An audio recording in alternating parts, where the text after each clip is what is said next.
television once held a special place in Soviet society, becoming a symbol of status and technological progress. Photographs from the post-World War II era through perestroika capture people proudly posing with their first TV sets, reflecting the excitement and significance of this once coveted possession.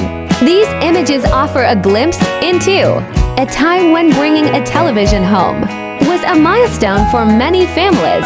While television technology first emerged in the United States in the late 1920s, the Soviet Union introduced its own version in 1932, a mechanical model that required connection to a radio for sound. Widespread adoption began after World War II, as mass production made televisions more accessible. By 1970, 61% of urban households owned a television, despite the high cost of 900 to 1,200 rubles, at a time when the average monthly salary ranged between 600 and 800 rubles. Early Soviet televisions were unreliable, with screens no larger than a postcard and frequent technical issues. Programming was also scarce. By the late 1950s, Moscow TV, the country's most active station, broadcast just 4 hours a day. Yet, as early as 1954, a New York Times reporter noted that Muscovites were frankly wild about television.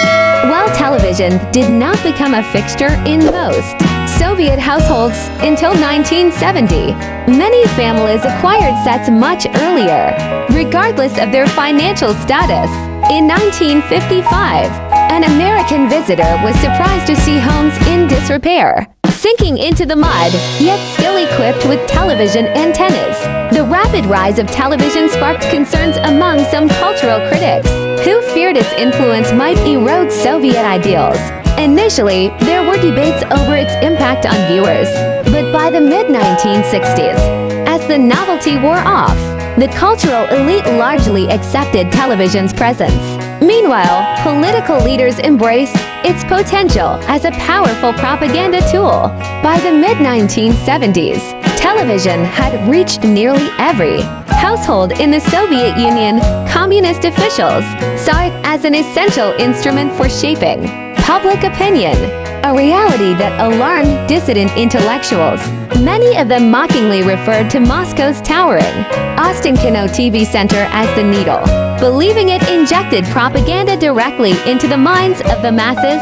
Soviet mass media operated under strict oversight to ensure alignment with the party's ideological directives. Content was subject to multiple layers of legal and professional scrutiny, from laws regulating freedom of expression and prohibiting anti-Soviet agitation, to the rigorous review process overseen by Glavlit, the primary censorship authority. Although many television programs were initially broadcast live, the tense political climate following 1968 led to increased government control over both content creation and editing. The growing use of pre-recorded programming provided an additional safeguard against ideological missteps. Before reaching the airwaves, productions underwent multiple rounds of verification, with strict consequences for those deemed to have failed in their responsibilities. People found negligent could face reprimands, demotion, or even dismissal. Soviet television offered a diverse range of programming, resembling the content of American PBS. Broadcasts included news, educational programs, documentaries, children's shows, and occasional films. Major sporting events, such as football and ice hockey matches, were often shown live. Most programming was produced domestically or sourced from other Warsaw Pact countries. Strict self-censorship shaped Soviet television, with certain topics deemed off-limits. Criticism of Soviet ideology, discussions of erotica, nudity, excessive violence, coarse language, and drug use were strictly prohibited. News programs featured presenters with impeccable diction and a refined command of the Russian language. Sergei Georgievich Lapin, chairman of the USSR State Committee for Television and Radio from 1970 to 1985, imposed strict guidelines on presenters' appearances. Men were required to wear ties and jackets, while beards were forbidden. Women were not allowed to wear pants. Lavin banned a broadcast of a close-up of Ala Pugacha singing into the microphone, as he considered it reminiscent of oral sex. Despite these restrictions, television rapidly gained popularity.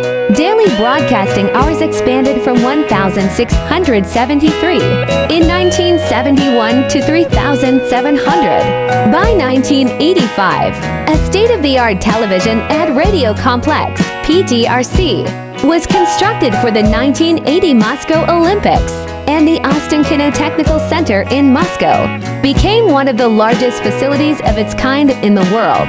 By the late 1980s, Soviet television began to evolve. Western programming, primarily from the United Kingdom and Latin America, started appearing.